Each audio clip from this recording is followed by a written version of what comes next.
It is 7 o'clock. We're going to begin. Mrs. Jacqueline Jones will bring us our welcome. Well, good evening, everyone. I am Jacqueline Jones, the co-chair of the LaGrange chapter of the Links Black Care Initiative. And welcome to the second program of the LaGrange chapter of the Links. Tonight, we have the pleasure of jointly sponsoring this program, A Walk in My Shoes with the Macon, Georgia chapter of the Links Incorporated. We really appreciate you joining us for this informative program where you will better understand a day in the life of a kidney disease patient or survivor or family. So welcome, welcome, welcome, and get ready for a walk in my shoes.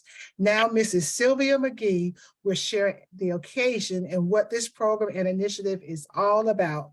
Mrs. McGee, the floor is now yours. Thank you, Ms. Jones. Good evening.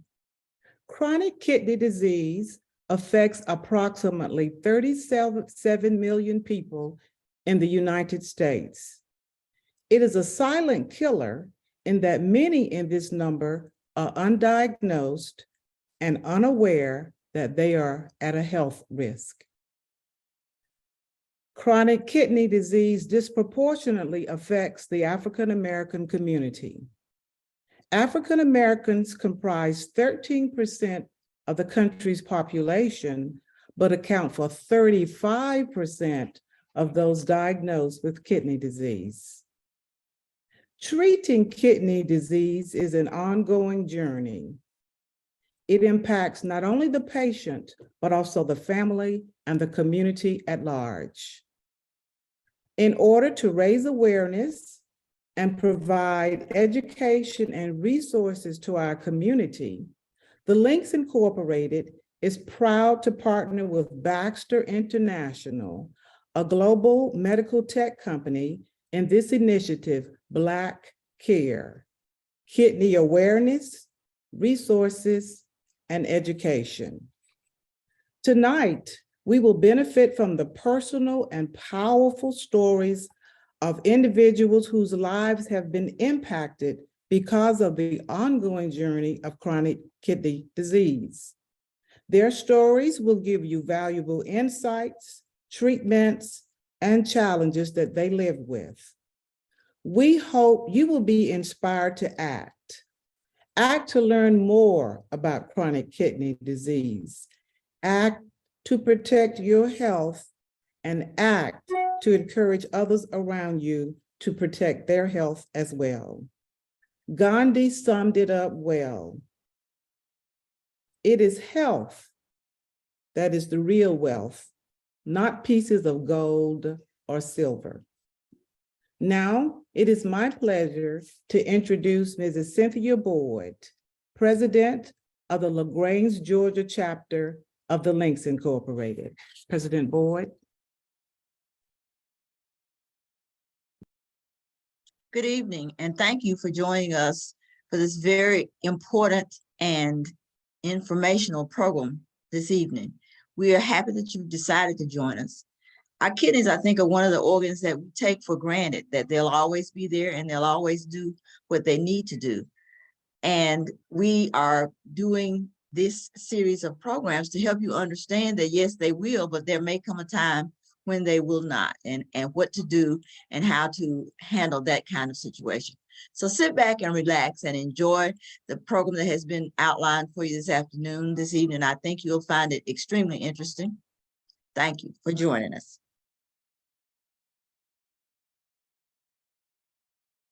President Lamar Blackwood. No, I'm sorry, President Thomas. Hi, I'm Vivian Thomas, President of the Macon, Georgia chapter of the Links Incorporated. It is in the spirit of friendship and our organization's commitment to service by which we, the Macon, Georgia chapter of the Links Incorporated, have partnered with our friends in the LaGrange, Georgia chapter to bring awareness and further educate on the various stages of chronic kidney disease. Thanks to a grant funded by Baxter Healthcare Renal Division. We are excited that our chapter's Black Care committees can bring you such informative programming this evening. Welcome, welcome to our collaborative webinar, and I hope you find value in this information presented here this evening.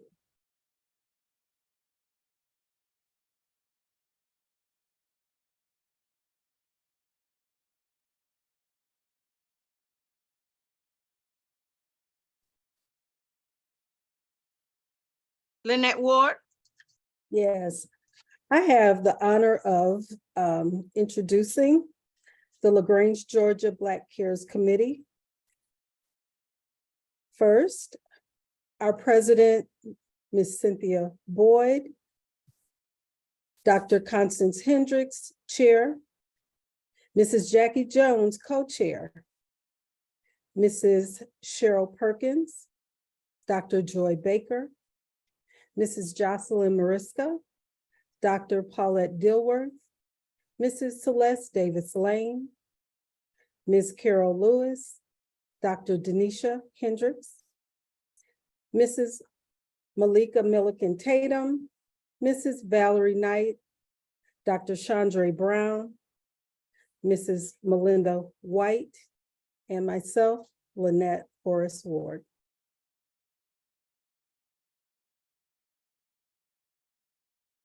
Dr. Lamar Blackwood.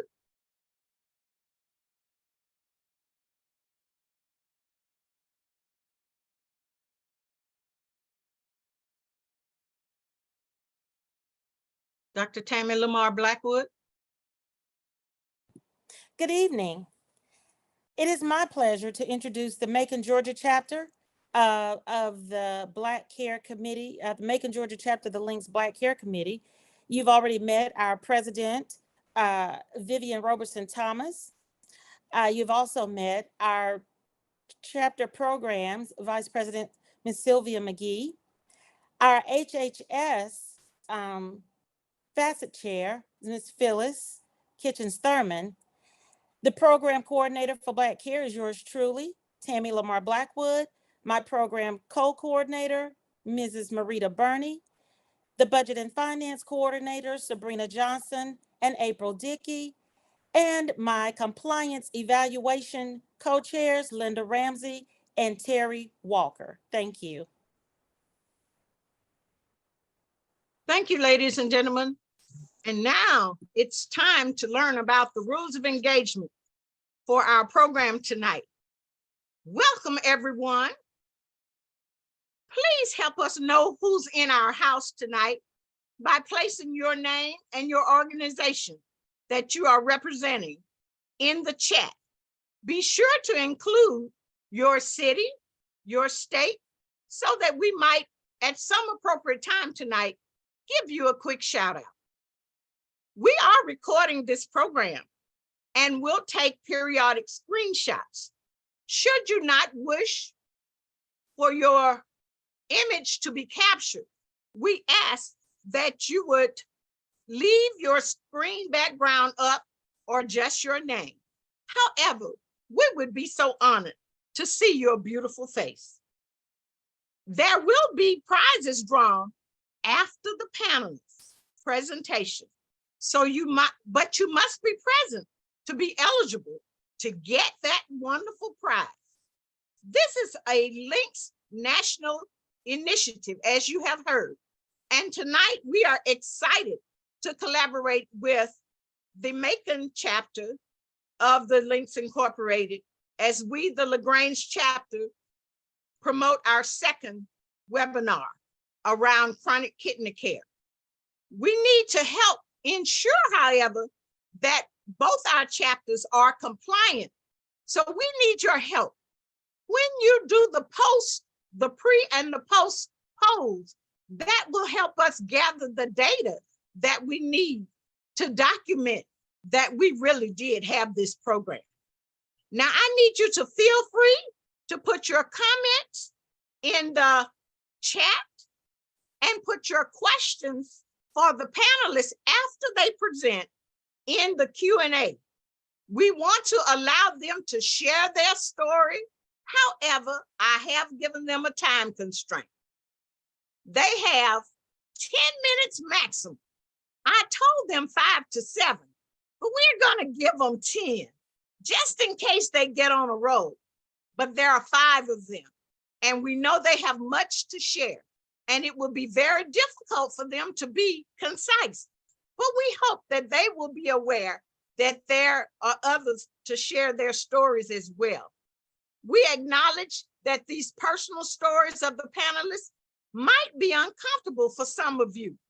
Should you begin to feel uncomfortable or uneasy, we are delighted to share with you that we have reached out to members of Alpha Chi Epsilon Sigma, the social worker sorority, and they have provided support for you tonight.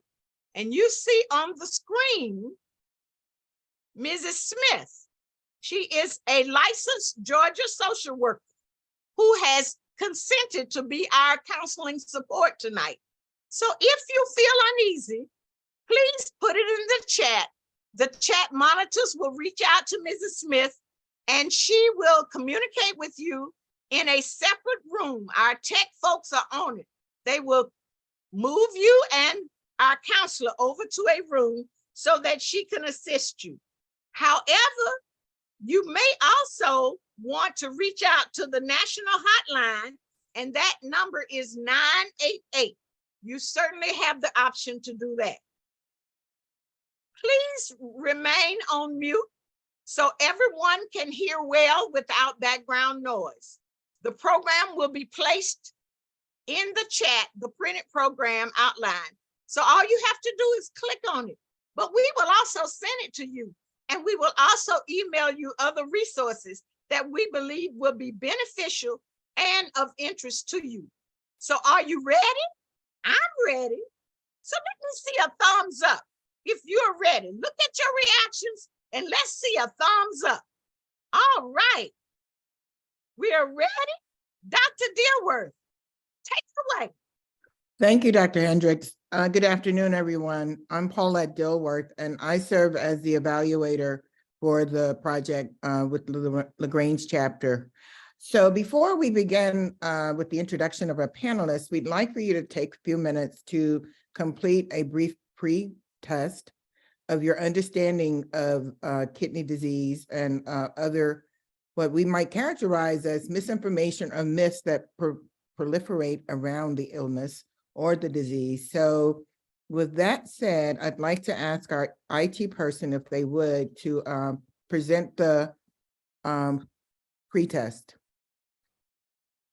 Would you launch our poll? And the first set of questions are actually demographic questions that we're required to ask. If you don't feel comfortable responding to those questions, feel free to bypass them, but we would appreciate it if you would complete those questions as well.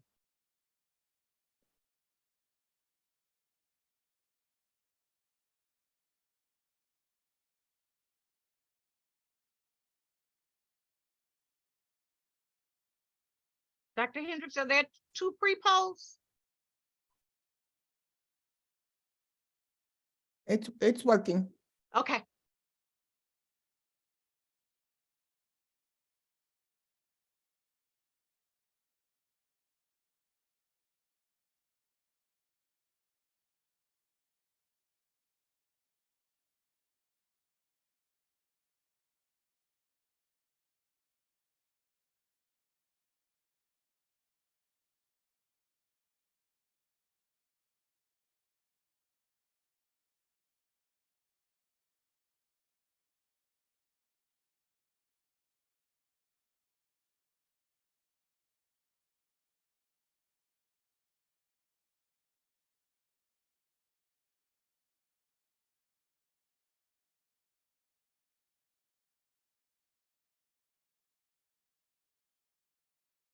Tech support, can you see the number that have come in so far? Because the counter is not showing on my end. Submit is not working. Currently, it is saying You have to scroll up. You have to scroll up for it to continue. yeah. Use currently it's saying 64, the number's going up, 64, Okay, 66, all 65. right, great.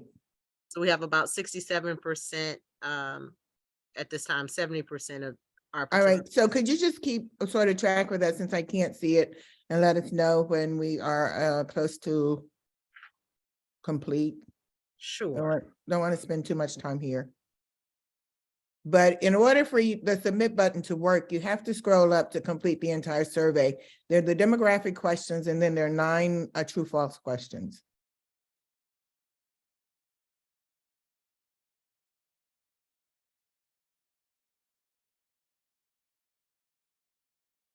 We're at 76%. They're coming.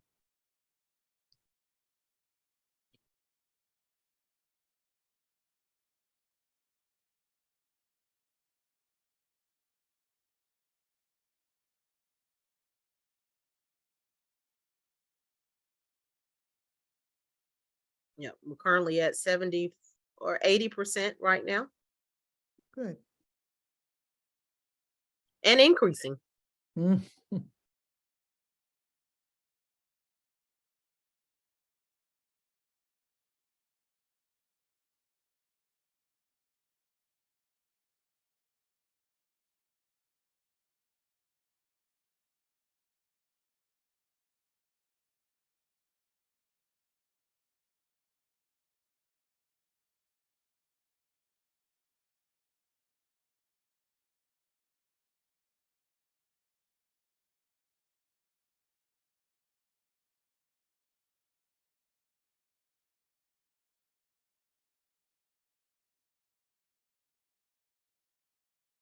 If you have friends and colleagues who are having difficulty getting in, it is being live streamed on Facebook. So if you would encourage them to go to the Macon County, Macon chapter Facebook.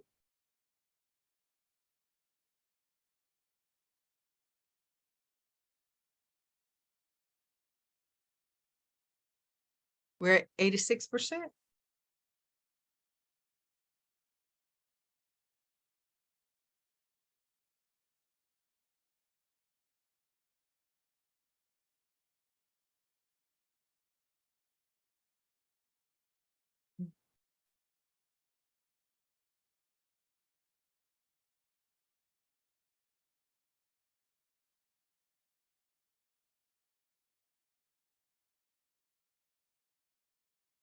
It hasn't changed in a minute.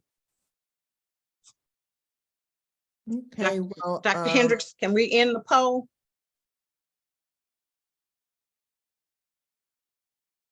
thank you all for your participation. We will give you the results at the end of the panel discussion. Ms. Burney?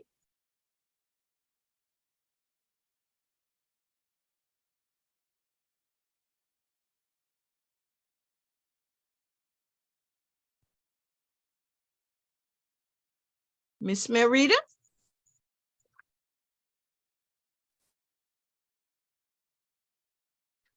Sorry, I was on mute. Our first panel is Miss Alicia Battle. She exemplifies hard work, integrity, and service to our community.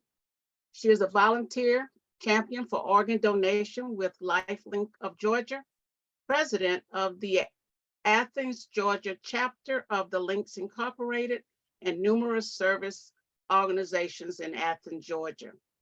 Ms. Battle is a graduate of Georgia Southern University with a major in Spanish and International Studies. She also holds a master's in education and a certificate in human resources. Our next panel is Reverend Dr. William Stewart Pope, RN. Reverend Dr. Pope received his initial nursing education at Georgia College in Warrensville, Georgia. He entered the RN to BSN program at Auburn University, Montgomery, and received his degree in 1998. He received his MSN in 2000 and his doctorate of nursing practice in 2009 from Sanford University. He has over 30 years nursing experience. Dr. Pope joined the School of Nursing at Auburn University and currently teaches psychiatric mental health nursing. He is also an ordained minister. Our next panelist, Mr. Leon Hammond. Mr. Hammond is a husband and father of 2 girls in ages 3 and 6. He is in his 16th year as an educator and is one of the assistant principals at the Atlanta director at McIntosh High School in Peachtree City, Georgia. He earned both his BSN in physical education and health and MA in sports administration. Outside of his passion for sports and working with young adults, Mr. Hammond enjoys traveling, cooking, going to the movies, and spending time with his family and friends. Next is Mr. Timothy Moultrie. Mr. Moultrie is a native of Sumter, South Carolina. He is a husband and a father to 3 daughters and 1 son. After graduating, he joined the United States Army. After serving, he returned to Sumter, South Carolina. He later moved to Charlotte, North Carolina, where he received his associate degree in business education and earned an accounting certificate. Mr. Murphy enjoys his work and traveling with his family. Last is our panelist is Reverend Dr. Cheryl Miles Stevenson. Reverend Dr. Cheryl Miles Stevenson is a licensed local pastor in the Alabama West Florida Conference of the United Methodist Church. She has served for the past 2 years as the part-time pastor for 4 other United Methodist churches in West Alabama. She also served as part-time pastor of the St. Paul UMC in Union Springs, Alabama. Prior to answering a call to ministry, Reverend Dr. Stevenson worked in the pharmaceutical primarily as a formulation.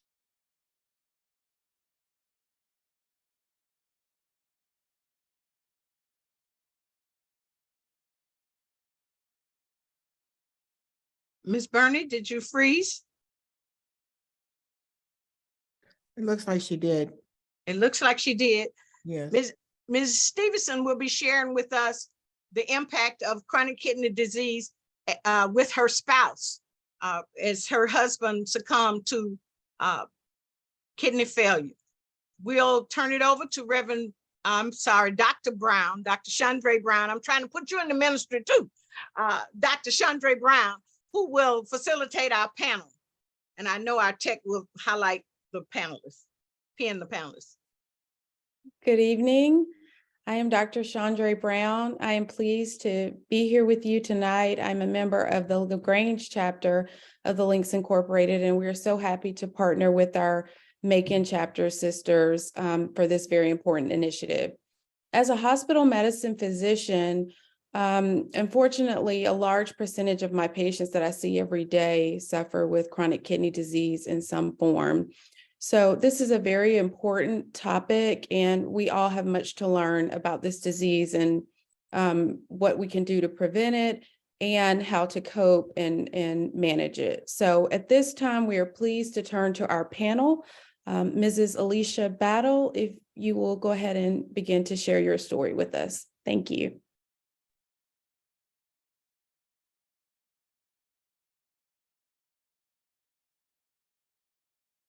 Ms. Battle, are you unmuted?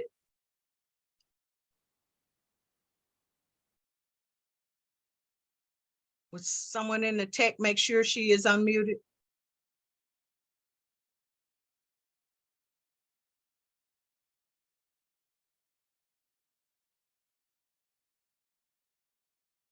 She is unmuted. Okay, do you see her? Yes, Okay. you see her. Go right ahead, it's on you. We can't hear her.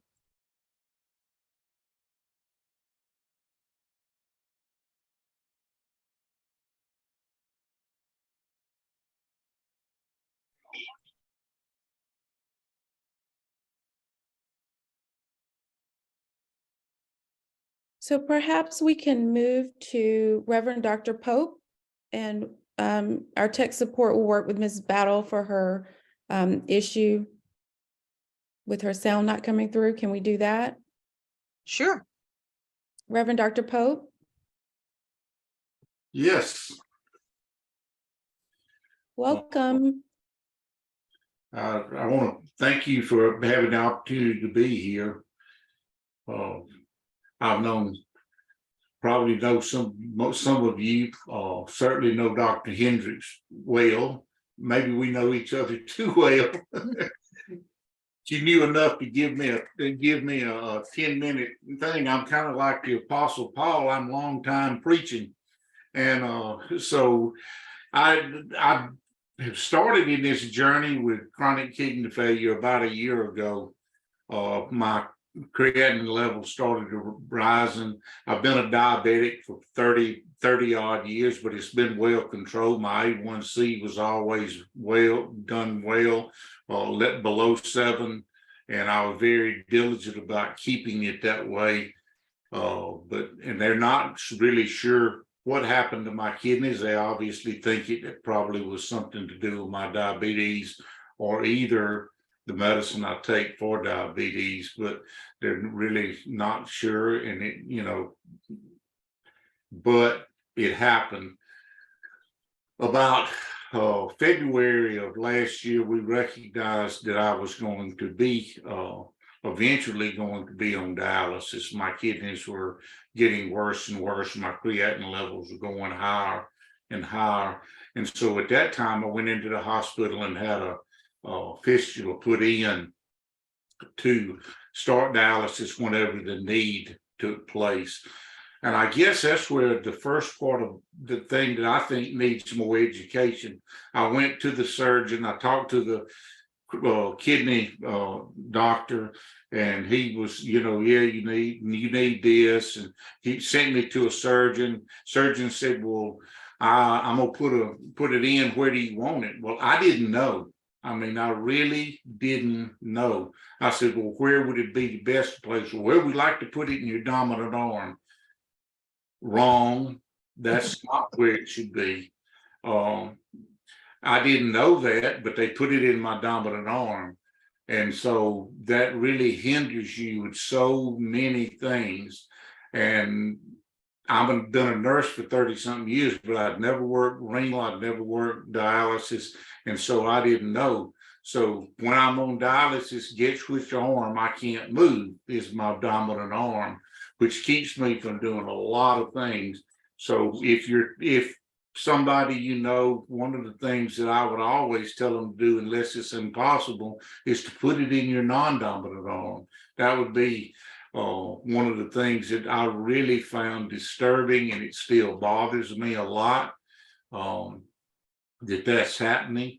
The other thing that nobody told me about at the time was home dialysis.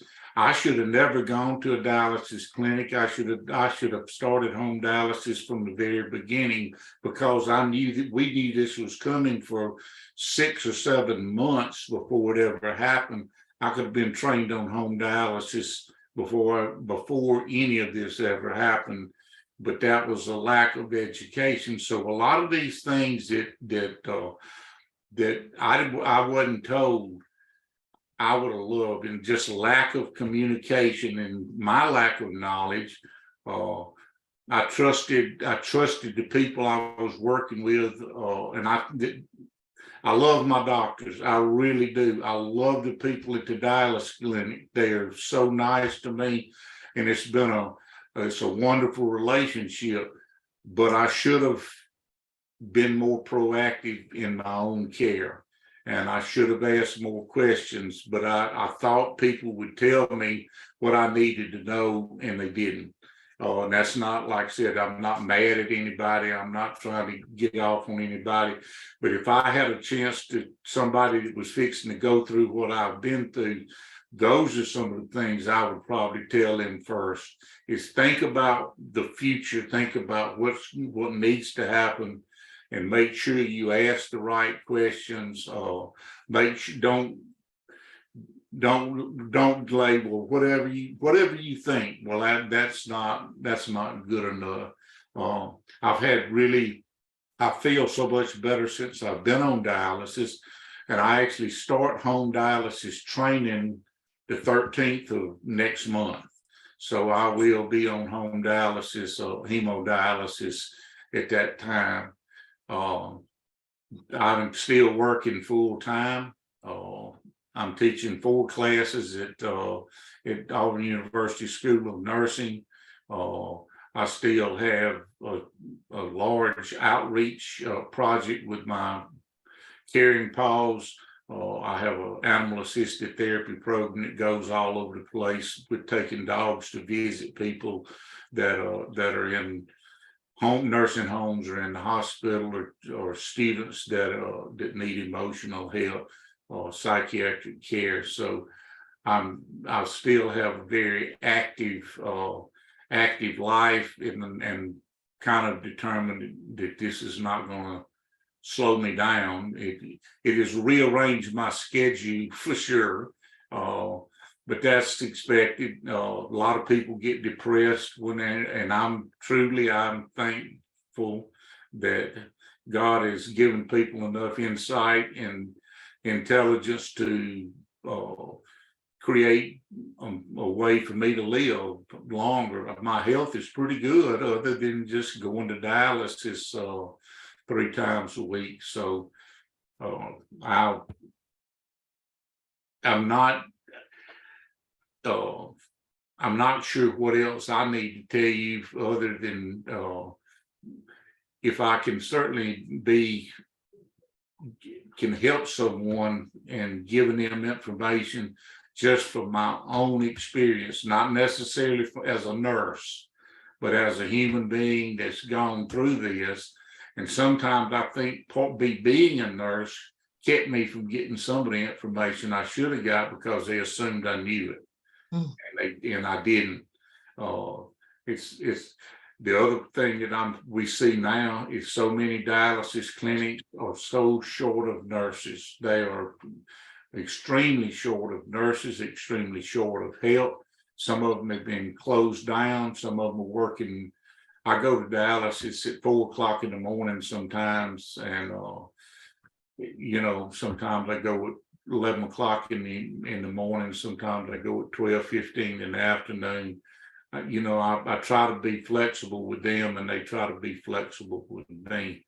So, but that's my story, and I really appreciate, like I said, groups like this. I think are so important to getting the message out and letting the people know that, hey, there's somebody out there that cares, and there's somebody out there that has this information that can help them when they need help. Thank you. Thank you so much, Reverend Dr. Pope. You touched on so many topics that patients with chronic kidney disease face, and thank you for sharing the experience of something like which arm that you would have your access placed in and how that's impacted you. We certainly wish you all the best as you transition to home dialysis, and thank you for bringing up that there's more than one option for patients who have to move to a dialysis treatment. At this time, we will see if we can turn our attention back to Mrs. Battle and see if we're able to hear from her at this time. Can you hear me now? Yes, thank you. Yay! Okay. Well, it would be today that I have some technology issues, but thank you so much. Thank you to both the Macon chapter and the LaGrange chapter for the invitation. I am going to share something with you quickly. Mr. Pope certainly shared the story, and that is exactly what happens on a daily basis. So this is just my journey. Some of you may be familiar with what the journey looks like when you're going through these things, but I certainly want to share mine quickly, and thank you for giving me the time to do so. So you'll hear a little bit about my history. You're going to hear about my life before end-stage renal disease, and then just the state of shock that kind of you go through, and then the juggling of dialysis, my life and career, and finding a donor, and then what happens after recovery and returning back to health. So I first want to give you a little history. I have a family history of kidney failure, I would say. So end-stage renal disease, some will call that, because by the time you get end-stage renal disease, you're almost ready to go on dialysis. Now, the chronic kidney disease, that's the disease that we just had and will probably continue to have. So it started in 1956, all on the maternal side. A lot of people will ask me, well, you know, is this something hereditary? It's actually not. It's not a polycystic disease or problem. It's something that runs in the family. So there's not a defined disease for it, but it's certainly, you can see.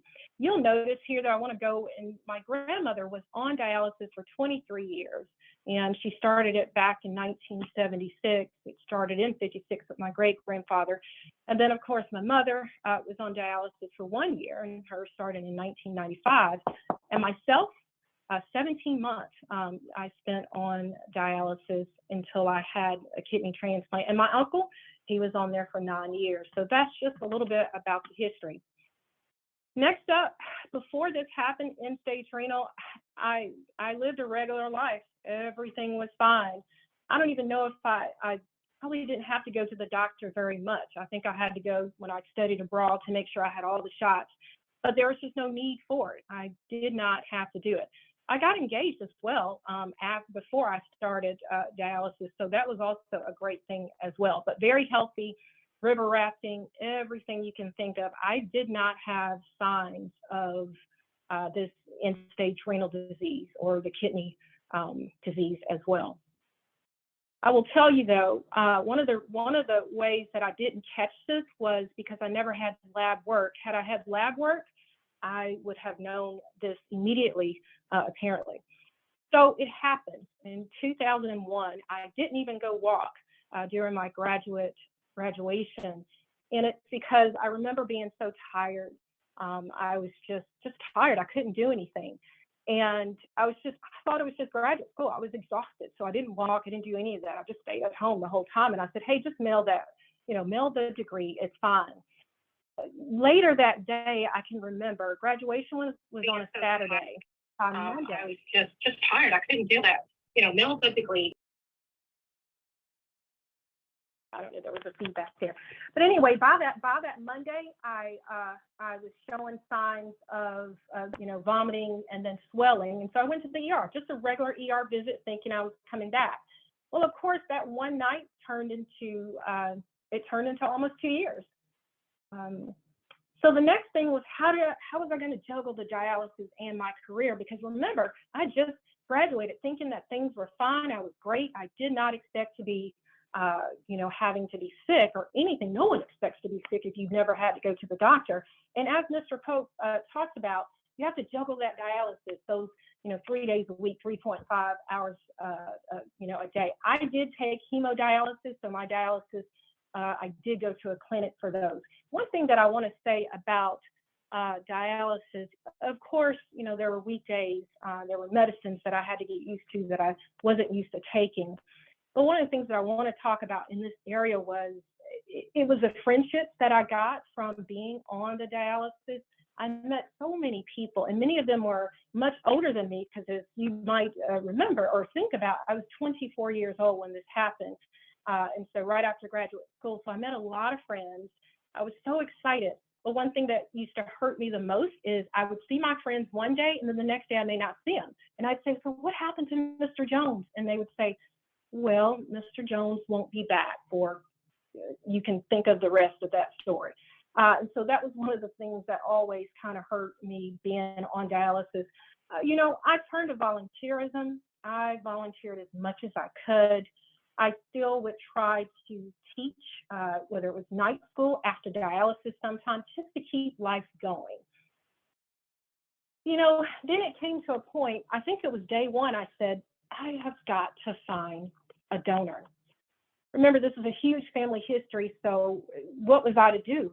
We could test everyone in the family, but we all know that was pretty risky.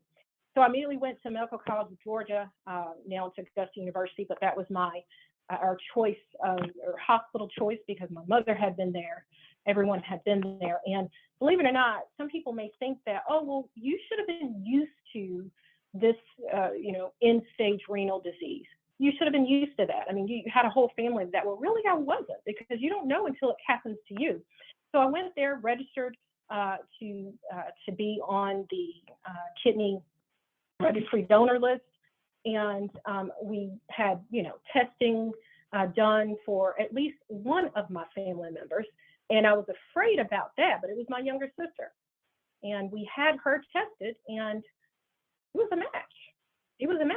But I waited for, as you noticed, I waited for about 17 months because I said, no, I've got to get an organ. And so if you think about it, I think about all the time the fact that people, they don't give life. It happens so much. There were conversations that I would have with people, mostly African-American, that would say, oh, no, I wouldn't dare do that, girl. No, they're going to kill you. And the reality is I would stand there on dialysis, needing a kidney, and those are the things, or organ, those are the things that you hear quite often. And so it was hurtful, but because of that, I sat there all that time. I couldn't get a match. And that happens a lot to African Americans, and I'm sure people know. Well, guess what? It happened. I got a donor. My sister matched me, my younger sister, Shanae. And so after those 17 months of dialysis, I had my surgery. I went in, I think it was around 4 hours. I immediately, when I woke up in that hospital bed at the Medical College of Georgia, I had all the energy. I didn't even know how it felt to feel good. That's just, when you're sick, you don't remember. So I felt good. The one thing that changed my life greatly during that recovery is that I went home with 18 medicines. I wasn't used to taking any medicine. 18 medications that I had to take. And there were weekly, doctor visits. I had to go back and forth, to MCG for certain visits, just because, to make sure things were good. Because of course, you can lose that kidney, that donated kidney, pretty fast. So returning to health, and I'm finishing up, winding down here. How did, returning to health, return to work? As you can see in that picture, some of you who are familiar with prednisone, after the transplant, I was on a great deal of prednisone. So some people call it like a moon face. And one of the things I remember, I was so healthy and I felt well, but people didn't know me. Who are you? I think I know you. And it's because things change on your face. Things change with your body when you take so many medications. So, I felt well, but that was the one thing, that image part, that was very difficult, I think, for me. I did have a setback. At one point, I went into a malrejection. I went back to the classroom teaching 4 months after having the transplant. That was probably a no-no, because if regular teachers are sick who are healthy, I was sick every single day because I take a lot of immunosuppressants. And so anyway, at this point, the good news is I'm better. I'm down to 1 year visits, and I actually only take 2 immunosuppressants a day from 18. I only take 2 medications. And just God is good, y'all. And so it happened. So my message to you tonight is, giving and loving. I tell you, I will give anything I can to help people because I know that someone had to help me. And I remember the conversation. So I often talk about organ donation and the importance, because without that, I would not have had this active life. Let me tell you. I would have still been probably on dialysis because I do have friends who have remained there. I talk about Donate Life. Learn more about it. There's so many myths out there that are not correct. And people just tell you, oh, you're going to die. That's it. It's not like that. Let me tell you, my sister, younger sister, after giving me her kidney, literally had my niece within 1 year of that. She is fine. She is healthy and still healthy. And so I always like to get that news out there. Healthy, how can we be this healthier society? Exercise, eating better. One of the things that I did have from the kidney, the end-stage renal disease, was high blood pressure, which everybody in my family had that too. And so just learning how to eat better. But guess what? I no longer have high blood pressure either. So this is everybody's fam, everything. As I mentioned to you, I got married on dialysis. That's me and my husband over here on this side. He was fine with that. This is my mother here in the middle, the picture here. And that's me, of course, and that's my sister, of course, who gave me the kidney. My mother has had her transplant now for 25 years.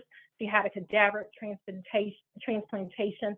And actually, I will be 20 years live donation in April 9th, 20 years. So I'm excited about that. That's me over here on the very end, the right side with my uncle. He is now celebrating 3 years of a kidney transplant, very successful, also cadaver transplantation. And that's my Nina.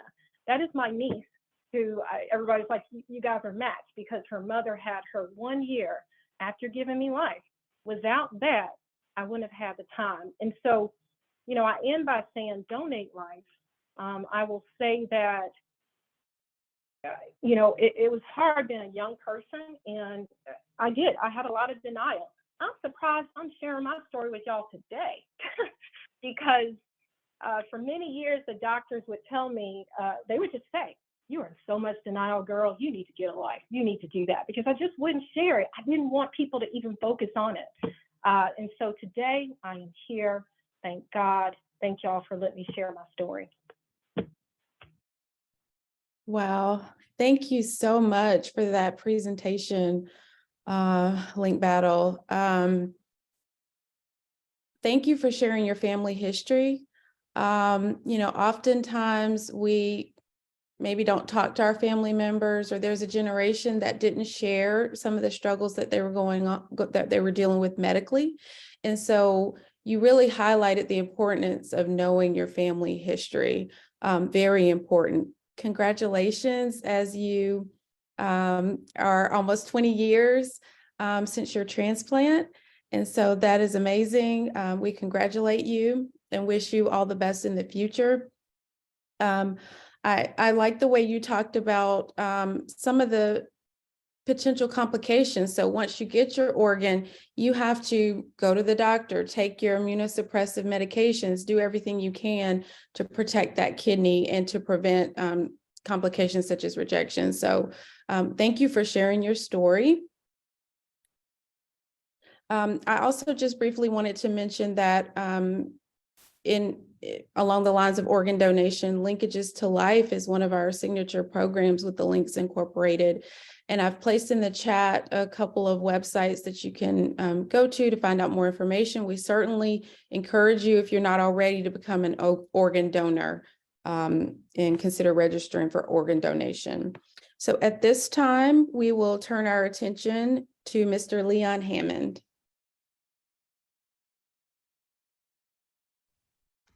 Good evening, everybody. Can everybody hear me? Thumbs up? Yes, okay. Thank you. So yes, my name is Leon Hammond. I want to thank Ms. Melinda White for inviting me to speak. She's a colleague of mine. She works in the same school district as I do. Always constantly trying to get her to come over to my school. One day I'll be successful. Yeah, so I am, I'll kind of tell my story in reverse. I'm actually having my transplant surgery next month on the 24th. I actually found out a week before Thanksgiving that I had a match. So it's one of the parents of a student at my school who came forward throughout the process of me beginning to get my story out there in, July and August.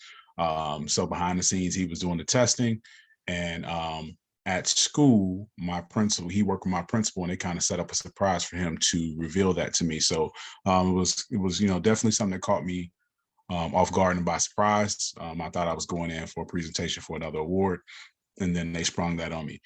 So not one that's big on surprises, but one that I welcome in that particular instance. So, I was diagnosed with FSGS, which is focal segmental glomerular sclerosis.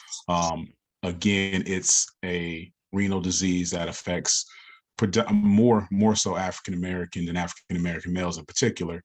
But I was diagnosed when I was 25 years old. So at the time when I was diagnosed, my kidneys were functioning at 39%. How I had, like my other panelists said, I really had no signs and symptoms. I actually, was out of grad school, getting a new job, getting off the school insurance, and I was going in to, give baseline work to a new physician. And they noticed elevated levels of creatinine and protein in my urine. through a sample and had said, hey, we want to give you a kidney biopsy. So I did a kidney biopsy, and it was roughly around August or something. They said, hey, you know, you have FSGS and your kidneys are functioning at roughly 39%.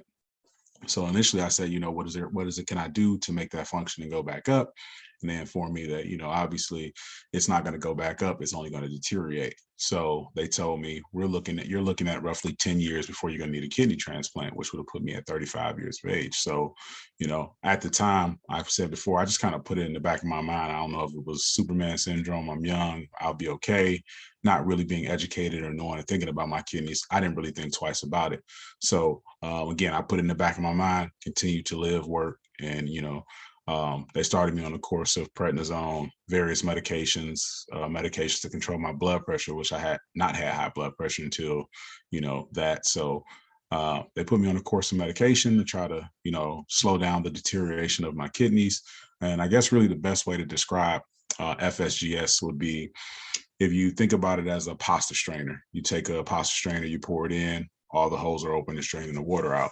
So essentially you take 61% of that strainer and you block it up. And now you're still trying to drain the same amount of water out of a strainer that's only working at 39%. That was kind of the filtration and function rate of my kidneys. So that was the best way when he described it to me, it helped me understand it.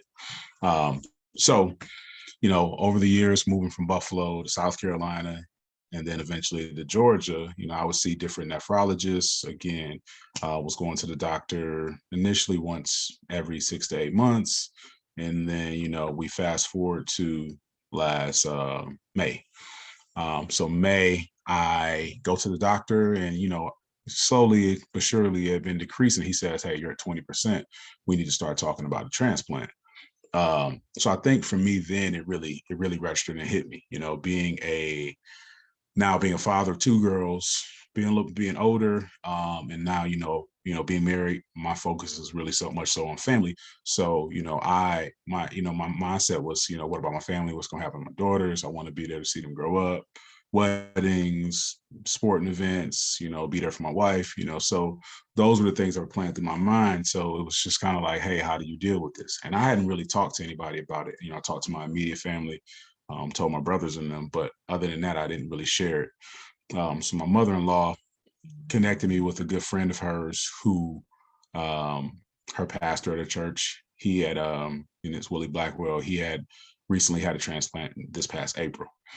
So he kind of set me down and gave me a good talk and just basically said, look, you got to stop being stubborn. Don't be so prideful. You need to tell people, like, you need to get your story out there because you never know who can help you.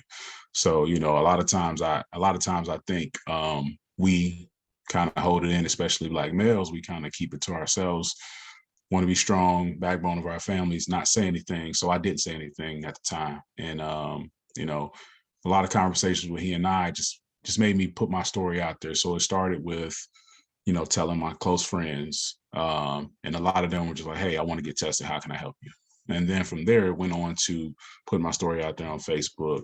The National Kidney Registry will give individuals in need of organ donation, they will set you up with a page and you can tell your story out there and share that story out there so that you get more people interested, help them get educated on donating. So I did that. The local news here in town picked it up.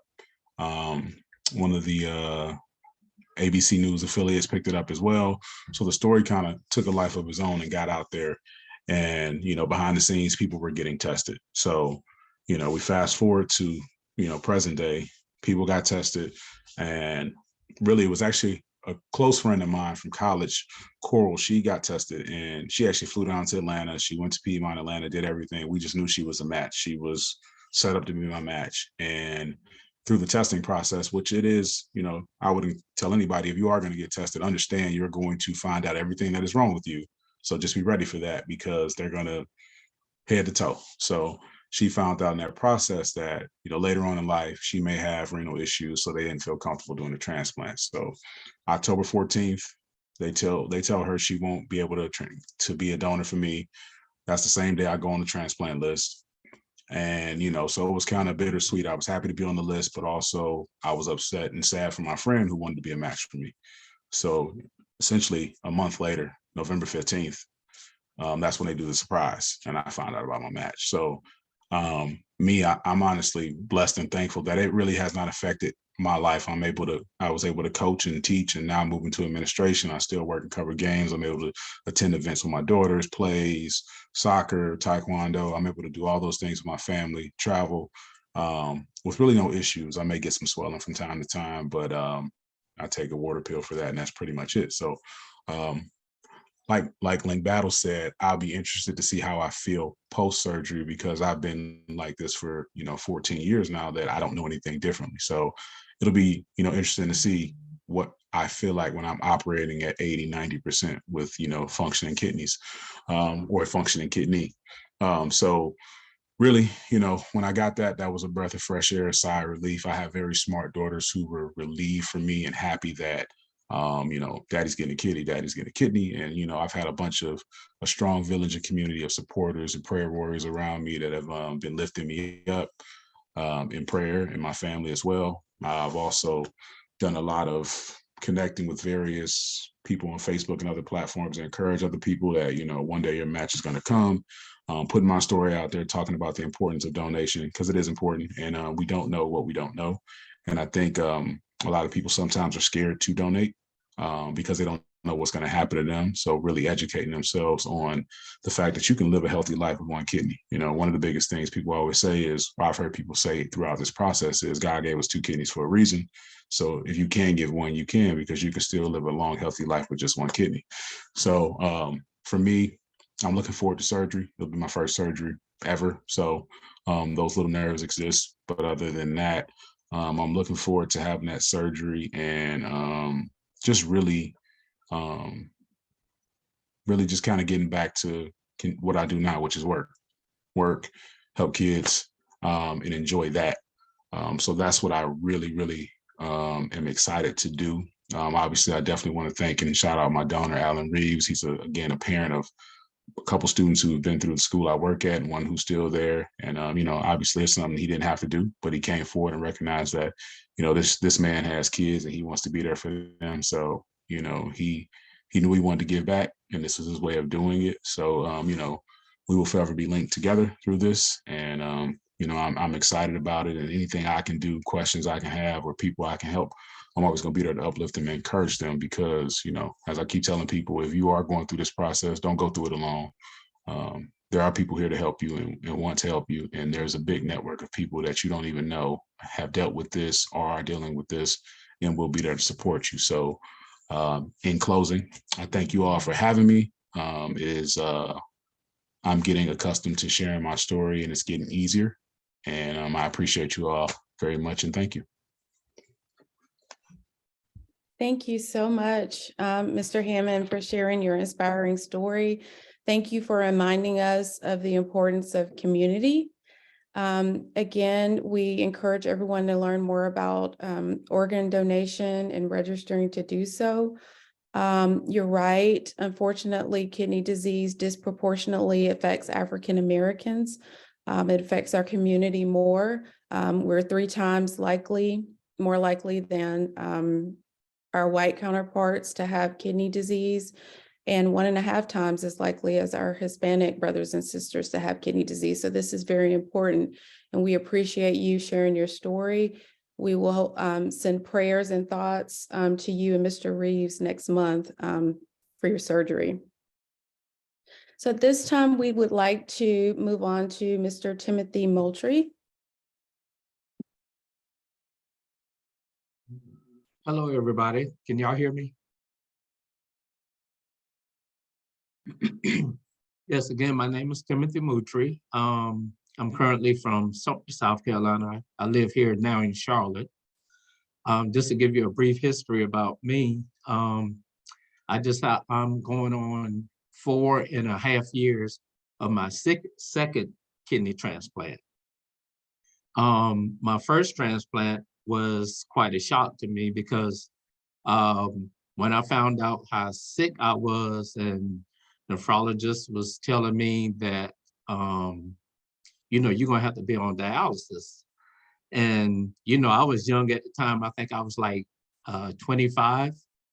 And I had the job of my life. I thought I was Superman. And so I to me, I thought I was living a good life. And so when he told me that,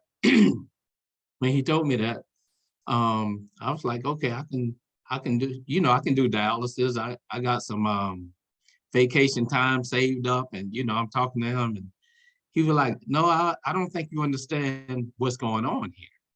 And I never heard of dialysis before. I never had to go to the doctor. I remember just occasionally just catching a cold. And every now and then I go get a checkup because I was a CDL driver. So we had to get annual checkups and stuff like that. So here I am. So I'm in the hospital. So because my blood pressure was like, it was like 240 over something. I forgot the bottom number, but they wanted to put the catheter in my shoulder right then, but they didn't want to cut me because my blood pressure was so high. So they put me on type of medicines to bring my blood pressure down. And so they got it down, they got the catheter in, and they started dialysis right away. So at that time, just to fast forward to now, I was on dialysis for 3 years at that time. And then I got a call from MUSC in Charleston, South Carolina. They had a match for me. So I went up, got the transplant. I was in the hospital for maybe a week. And so I got out and I was feeling good. And I was like, okay, I got my life back. I can go back to work and, all that good stuff. So that kidney lasts about 8 years. And during one of my checkups, they were telling me that my creatinine was starting to creep up little by little, and they started changing my meds and stuff like that. But they just couldn't keep their creatinine level from going up so high. So, so 4.5 years ago, my second time. So I started dialysis, and my second time I was on dialysis for about 9 years. And the thing about being a second time dialysis patient is that your body builds up antibodies. So it made it more difficult to find a donor because my body has built up some type of resistance where it would be hard to find a donor with that same type of antibodies. So it's been on dialysis for 8 years. We had maybe 2 or 3 close calls. And then one day, I think it was after church, we came home and I was laying on the chair and, my phone kept ringing and it was from a unknown number. And my wife was like, aren't you going to answer that? I was like, no, it's just probably another robocall or something like that. So the third time it rang and it was Duke University in Charlotte. And they said, well, we found a match for you. And so I'm glad my wife answered the phone because I just refused. But anyway, to make a long story short, so we traveled up to Duke the following day. They had everything ready for me. We did the transplant. And at the transplant, they're trying to adjust the meds to make things go right. And then I had a couple of infections. And so I've been in and out the hospital, like post-transplant. I would say about 3 or 4 months after transplant, I was back and forth because I kept getting an infection and they couldn't figure out why. And then after readjusting my meds and everything, so they finally got it to where the numbers look good. So 4.5 years later, here I am. I feel good. I'm back working now. But every time I get a chance to talk to people of my same skin color, I try to encourage them to look, I don't care how good you feel, you still need to get checkups. Because if I had gotten checkups like I should have in the past, then maybe I wouldn't be on this journey, maybe I'll be on another journey. But I love to have the opportunity to talk to people who are either on dialysis or they're on that road to getting a transplant. But, I like to encourage people, keep your heads up. This, once you get the transplant, it's not over yet. You still have a lot of work to do. Your life is still changing. But eventually, your life will get to a place where you feel comfortable now and things will start looking better for you. And then you can start life, pick up your life where you left off. So it's not the end of the world. Dallas is not the end of the world. It's a lot of work. I thank God for my wife and her friends and my family. Like, we had a neighborhood of people that stepped in because during that time on dialysis, I was back and forth to the hospital. I've done hemodialysis, I did peritoneal dialysis. We even travel with dialysis. So it's not the end of the world. So you still can travel, you still can have a lifestyle. It's just that you have to be more focused on your health now. So I would like to thank everybody for giving me this opportunity. And I always look forward to encouraging people who are suffering from end-stage renal disease. And again, I consider this a privilege. Thank you so much, Mr. Moultrie. That was very inspiring. Thank you for reminding us of the importance of annual checkups, and doing so even early in life when you feel pretty invincible in your 20s, your young 20s. You mentioned that, Ms. Battle, Mr. Hammond mentioned that as well. At this time, we will turn to Reverend Dr. Stevenson.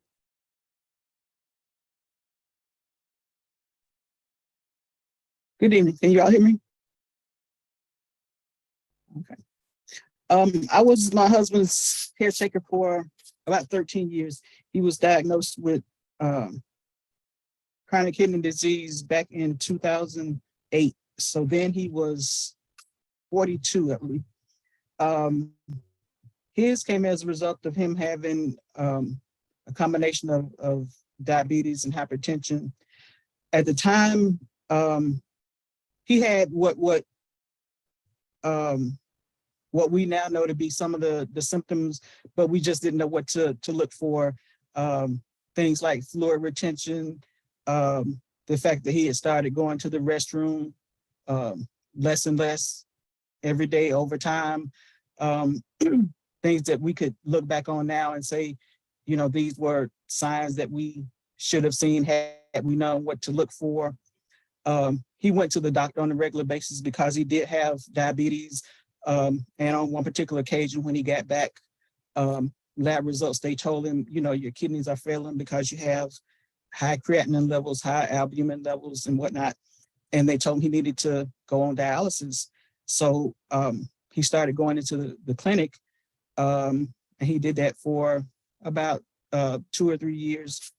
And then the doctors gave him the option of doing peritoneal dialysis. So he preferred that because it allowed him the ability to do dialysis overnight, because with peritoneal dialysis, they'll put the catheter in your abdomen and you can be hooked up to a machine that will run overnight for about 8 hours and flush out your kidneys. And it allows you the opportunity to go about your day. You can work and, you know, do things like that. The problem with it, they placed the catheter too low in his abdomen and it punctured his intestines. So he had a bowel obstruction. They had to go in and do surgery, resect his bowel. He had a lot of issues, so they had to remove it. Then he went back into the clinic, but his doctor told him that he could do home hemodialysis, such as what Reverend Pope was talking about.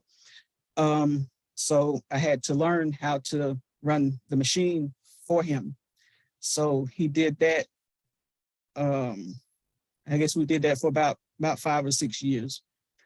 It's a lot of work. Because again, we still did it, you know, 3 days a week at the house. So I would come home from my job and hook him up to that machine. You know, you have a bag that you have to prepare the night before because it has to fill. You have to, you know, learn all the parameters to run that machine. You know, it's just a miniature version of the one they have in the clinic. You know, you have to have a nurse that they pair you up with, what they call a HHD nurse, a home hemodialysis nurse, who runs you through all the processes. They teach you how to troubleshoot the machine if you have issues. There's a 24-hour number that you can call if the machine breaks down. So in addition to me going to work, running his machine, we had 2 sons. They had school. As his caretaker, I had multiple jobs, and then there were just other issues that he had, and the doctors were not able to give us answers even to some of those problems that he had. They told us that the blood flow in his legs was normal, but at the same time, he still ended up losing his toes. So they weren't able to tell us why. I still think there were issues, with his toes and with his blood flow, but they said that wasn't the case. But that's a whole other issue. But it made him less mobile. So I ended up having to do even more things for him that he wasn't able to do for himself.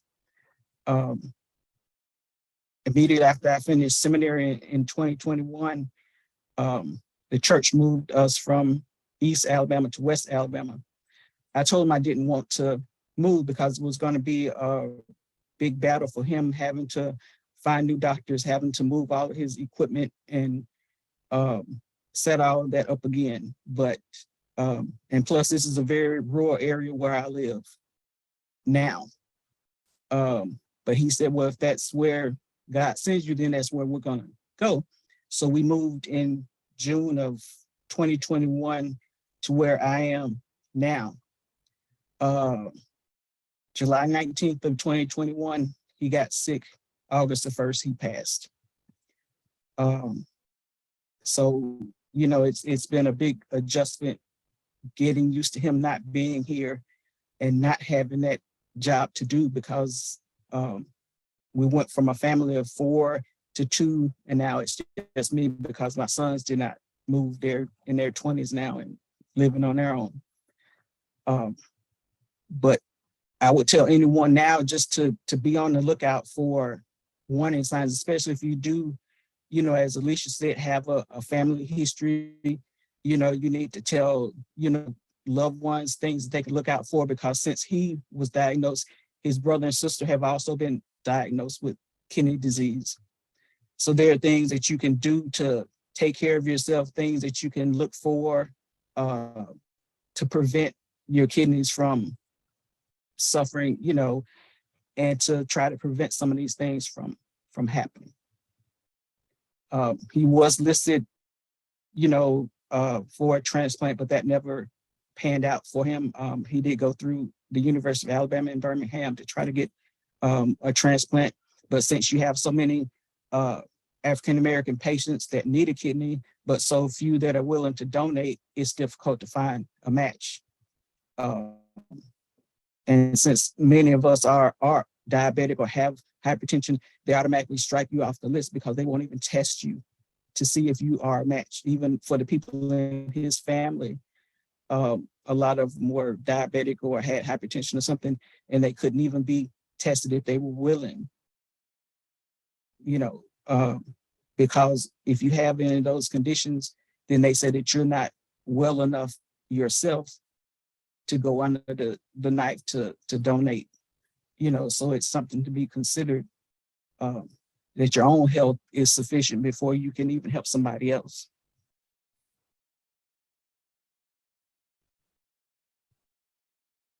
Thank you so much, Reverend Stevenson. Just very sorry for your loss. We are inspired by your strength and certainly appreciate you sharing your story, especially from the caretaker's standpoint, which is very important. As many of the panelists will probably agree, their support system, caregivers, when needed, played a vital role right alongside the doctors in terms of their care. You also mentioned the importance of preventing and controlling diseases such as diabetes and high blood pressure or hypertension in terms of preventing chronic kidney disease. And you mentioned some of the symptoms of chronic kidney disease, such as swelling or decreased urine output. But again, we noticed that, or we spoke of earlier, that most patients who are diagnosed with chronic kidney disease actually feel fine They go in and have blood work done, and that's when they're diagnosed. So again, very important to have your preventative health checks performed. So thank you to each of our panelists. This has been very informative. At this time, I will turn the program back over to Dr. Dilworth. Thank you, Dr. Chandra, Dr. Brown. Appreciate all of you from the panelists for sharing your stories. I think they all were very powerful, and they stand as an example of the different experiences that people often have. And I think what's more important is what we're about to do now is to go back and visit with the pretest that we did to see how we all sort of responded and how the sharing has helped us to develop better understandings around the disease and hopefully dispel some of the myths that have often been present in our communities, and especially among those who haven't had an opportunity to learn. So thank you again for sharing your stories. IT person, are you ready? Yes, Dr. Dilworth. Would you like to see the results of the pretest? Yes. We want to launch the post poll, please. Launch the post, and then at the end we'll show the results. Sure. There you go.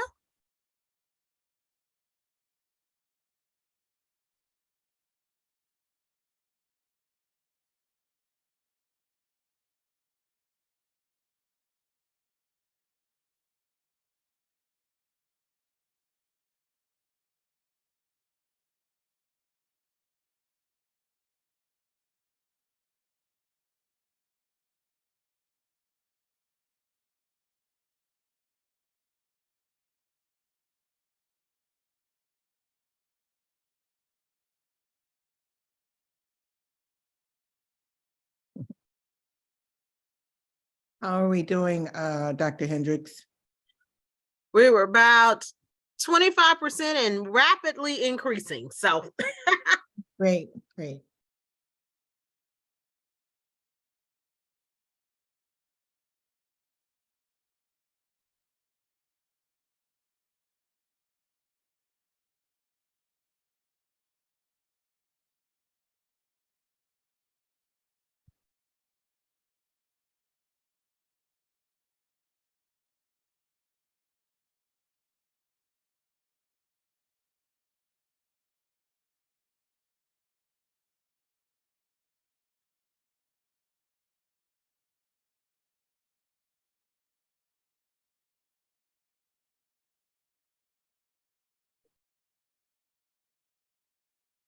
we're right at 60%. Great. And we'll stay up about 20 more seconds. Let's see what we can do.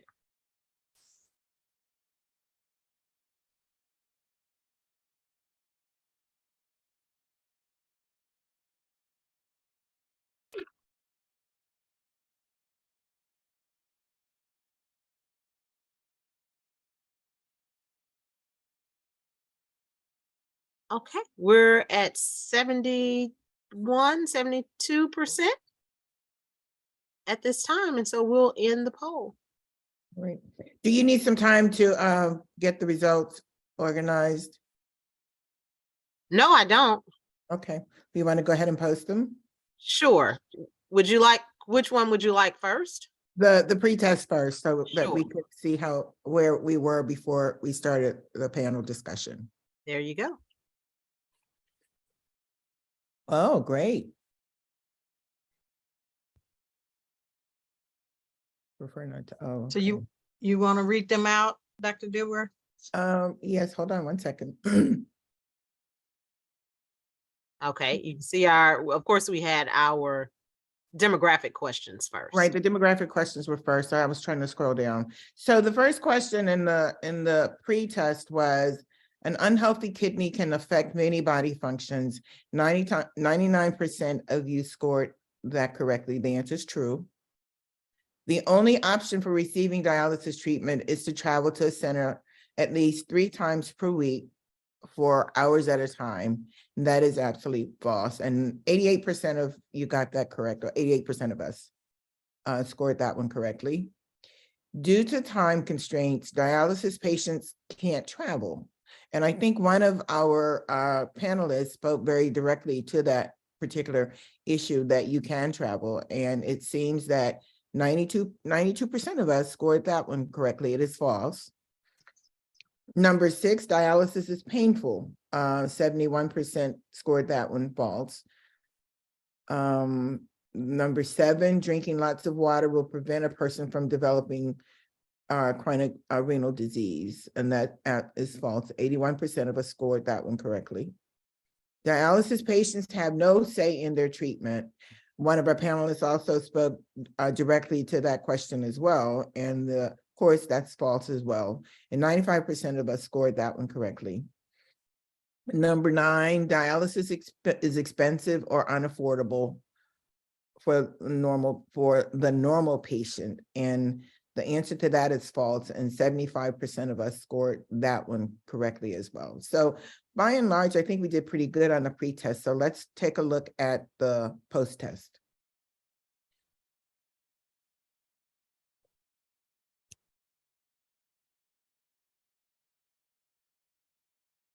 Wow, look at that. So the post-test first question, an unhealthy kidney can affect many body parts, 100% true. Number 2, the only option to receiving dialysis treatment is to travel to a center at least 3 times a week, 100% false. The scores have gone up. Due to the time constraints, dialysis patients can't travel. 96% scored that one correctly. Number 4, dialysis is painful. 80% scored that one correctly. Drinking lots of water will prevent a person from developing chronic renal disease. 90% scored that one correctly, which the answer is false. Dialysis patients have no say in their treatment. 96% scored that one correctly. The answer is false. And number 7, dialysis is expensive or unaffordable for the normal patient. 79% scored that one correctly, and the answer is false. And it looks like, for the most part, the understandings did increase as a result of the sharing from our panelists. So thank you very much for your participation, and we really appreciate you all for sharing again. Thank you. So Dr. Hendricks, would you like to talk about, I know there's some incentives for the ones who participated. How would you like to manage that? Yes, Dr. Hendricks, would you share the screen and the wheel? We are ready for the wheel. Yes, ma'am. Moving our results over, headed to the wheel. And remember, you have to be present to win. And if your name is called and you are here, please put in the chat your mailing address so that we are able to reach you. Otherwise, I'll send you an email and you can send it to me later. So we have 100 people on. We're going to do 10%. So 10 people.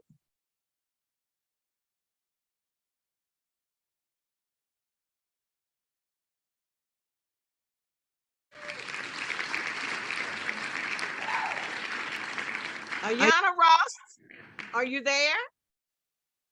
Unmute. Ayana, are you there? Oh, Ayana. Uh-oh, we're gonna put a question mark back. She put yes in the chat that she's still Oh, here. okay, thank you. She's here. Next.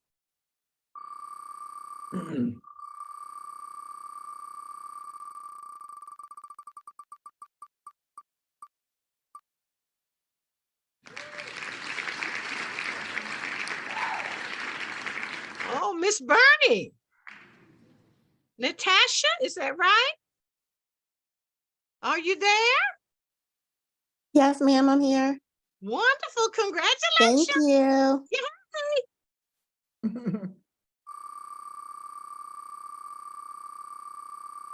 Look at those kittens.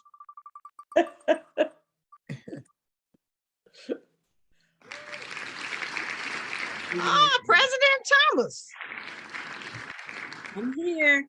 All right, congratulations. Thank you.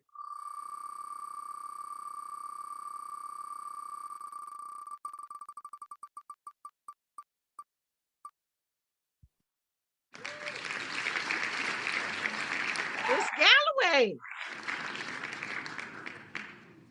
Are you there?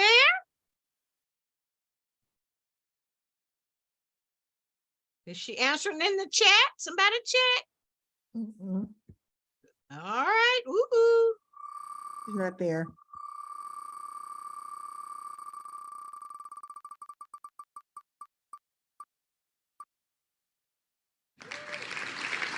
Jeanette Nelson. Are you here? Nelson.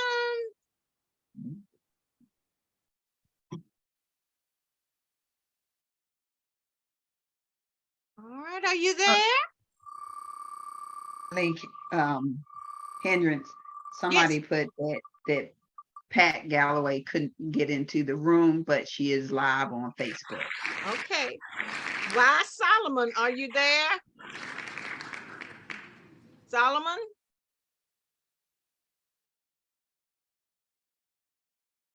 Natasha is there? also live on Okay, great. I'm sorry, Nelson is also live on Facebook. Wonderful. Okay, we got you. All right, Solomon, are you there? Put in the chat if you're on somebody's monitoring the Facebook, so they'll see it. Let's keep it going. That's 6.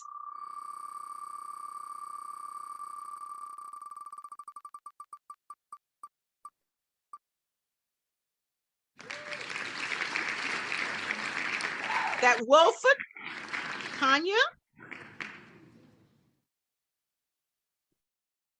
Are you there? Congratulations. Woohoo!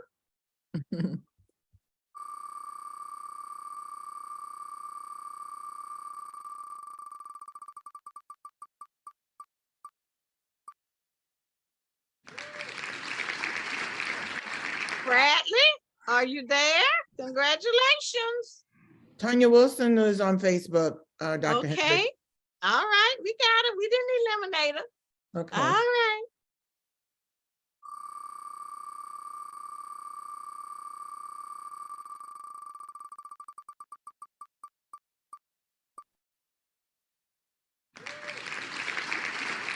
Miss Anderson, are you there?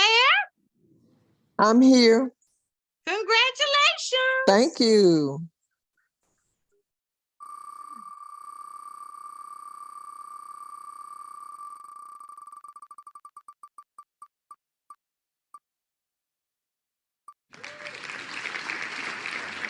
Miss, is it Manson? Audrey? Hey, my co-chair, Dr. Lamar Blackwood. I am so excited. I need you to unmute. I just think we need to spin this wheel 10 more times. What you think? President Lamar Blackwood, what you think? 10 more times. Yeah. Let's say in the essence of time, maybe 5 more times. Oh, if you insist. Okay. Only 5, Dr. Hendricks, 5 more times. I'm feeling really good, but she's gonna hold me back. All right.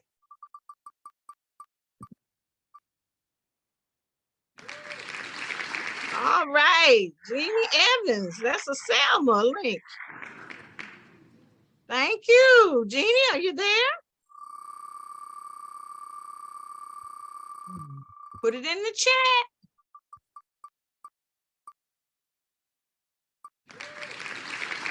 All right, Brown Williamson.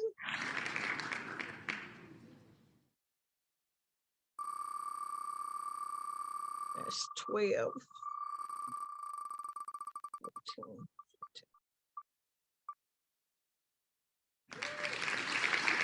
15. Rita Parker, are you there? And Brown Williamson is here. All right, great. All right, we have 2 more slides. Rita has put in the chat that she's here.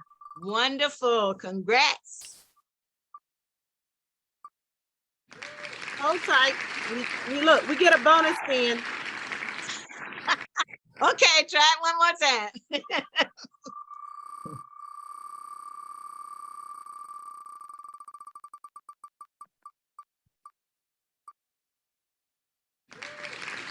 Oh, Mayor Bradley Laster from Atlanta. That's a delta there. And a K.A.R.E. All right.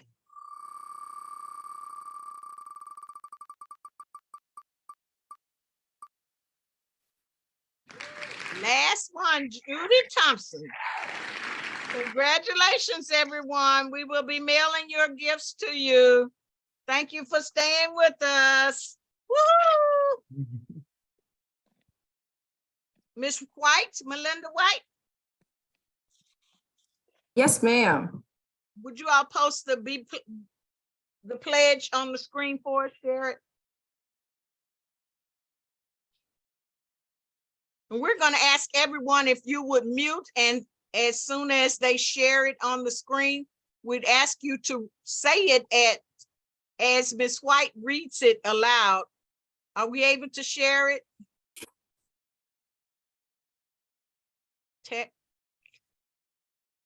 Who has it? I do have a copy. If she's unable, I can read it. Okay, and we'll send it to you. Okay, so the Black Care program stands for Kidney Awareness, Resource, and Education. So we would all like you to take the Be Real pledge with us. So I pledge to be aware of the stigma that may exist and avoid the trap. Reject the notion that it is better to not know than to know. Early detection, act with a sense of urgency to slow progression. Advocate for yourself and share your insight with loved ones. And line of vision, work with your healthcare team, take control of your health, be an active player in making treatment decisions. Thank you so much, Miss White. And we will send that pledge to each of you so that you can post it somewhere and remind yourself of your own commitment to your health. We will now have our final remarks from President Thomas, followed by President Boyd. Virtual audience, the presenters this evening have done a most effective job of allowing us, the audience, to walk in their shoes through the detailed life experience each has shared. It is because of their stories this evening that we now have the task of reevaluating the shoes in which we walk today, whether it is the role of caregiver, transplant recipient, renal care patient, or an individual who has hypertension or diabetes. You now know that you are not on this journey alone. And with Father Kidneys, awareness, resources, and education, as you have received tonight, you can make better choices and more informed decisions. We all can make better choices and more informed decisions. Thank you for joining us this evening.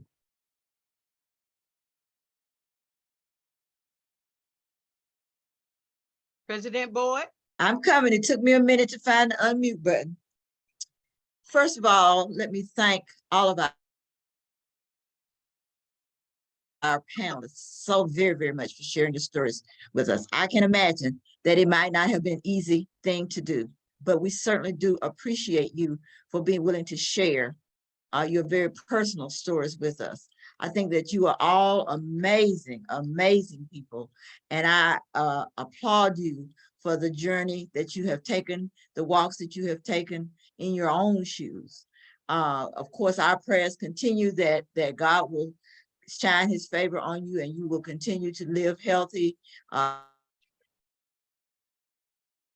grow healthy through his grace with you. We appreciate the person of the audience who have come to share with us, to find information for us. But perhaps you heard a story that was familiar to you, or perhaps you heard some piece of information that would be helpful to you yourself personally, or to someone with whom you have a relationship. But as I tell people very often, if you are in a parade and you turn around and there's nobody behind you, you're no longer in a parade, you are on a walk. We thank you for joining our parade and being with us tonight. The topic is not one that we want to hear, but it's what we need to hear. Thank you to the Macon, Georgia chapter for working with us, and us for working with you. I applaud both teams for their hard work in putting together this very, very wonderful program. And the fact that you work so diligently is evidenced in what we have seen tonight. Again, to our panelists, continue to be courageous. Know that you got, besides the army that you have, or the prayer warriors that you have a new set of warriors who are praying with you for your health. Thank you all for the interest and for the program tonight, for being a part of our program tonight. And without further ado, I will say goodbye. Thank everyone for attending tonight. Look for an email from us with an evaluation that we would ask you to respond to help us improve as we move forward with other programs sponsored by either the LaGrange or the Macon chapters of the Links Incorporated, as we promote Black care in our communities. Have a great night. Godspeed. Be safe. Good night. Good night. Thank you all. Good night.